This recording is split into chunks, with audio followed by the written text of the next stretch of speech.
Jack Ma was born to a poor family in Hangzhou, in the eastern Chinese province of Zhejiang in 1964.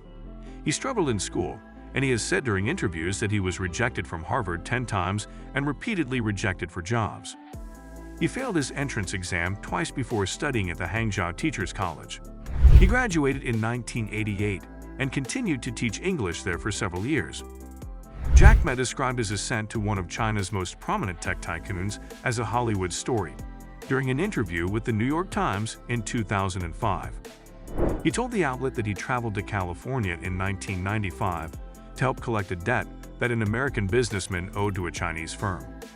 But Jack Ma said the man had a gun and held him captive in a Malibu mansion for 2 days.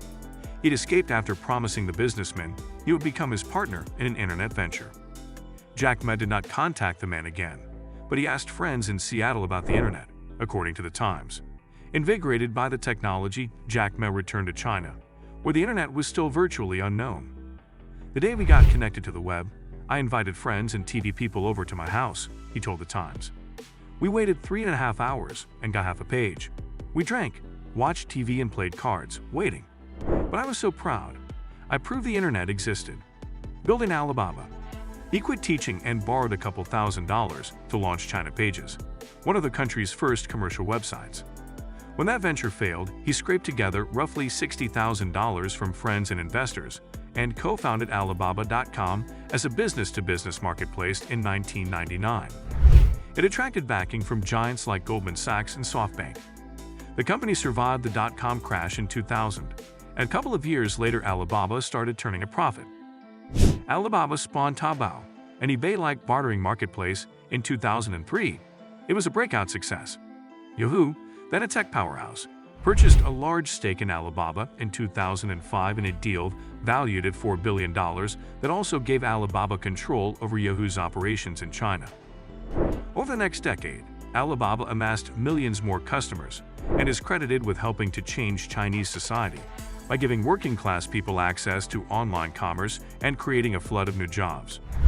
Record IPO. Alibaba debuted on the New York Stock Exchange in September 2014 and raised a record $25 billion. But its early days on the stock market were shaky as the company struggled to meet Wall Street's lofty expectations. Jack Ma gave his view in an interview CBS's 60 Minutes that year. "We believe customer number 1, employee number 2, shareholder number 3. If they don't want to buy that, that's fine. They can sell us." 60 Minutes anchor Laura Logan pointed out that in the United States, the shareholder is usually first. "Yeah, and I think they are wrong," he said.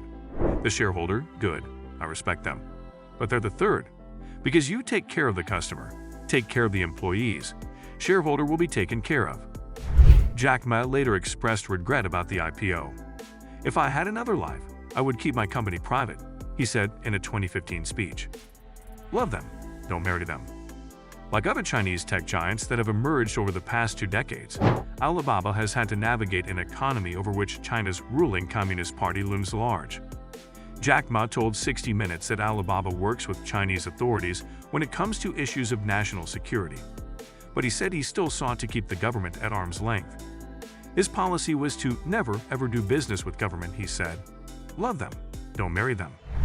In a 2014 article in The New Yorker, writer Jiang Fan said that Jack Ma and other self-made Chinese success stories were becoming a problem for the Beijing government, which has historically chosen its heroes and compelled them to serve the needs of the Chinese Communist Party. The problem, of course, is that they also point to an increasing adoption by the Chinese of Western values, she wrote.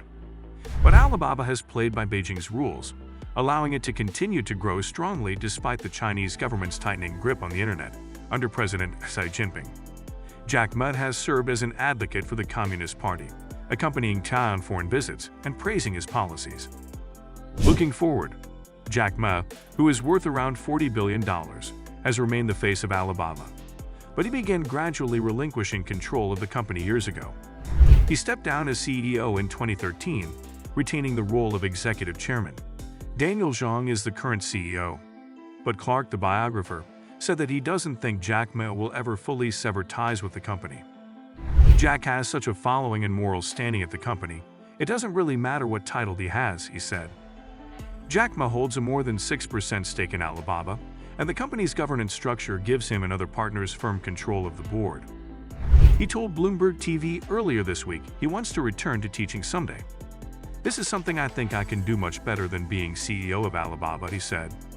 Jack Ma also said he wants to follow in the footsteps of Microsoft co-founder and fellow billionaire Bill Gates, who has pledged to give away at least half of his wealth during his lifetime. He plans to focus on his Jack Ma Foundation, formed in 2014, a charity dedicated to improving education, the environment, and public health. Thanks for watching. I hope you enjoyed this video. If you did, please give it a thumbs up and subscribe to my channel for more content like this.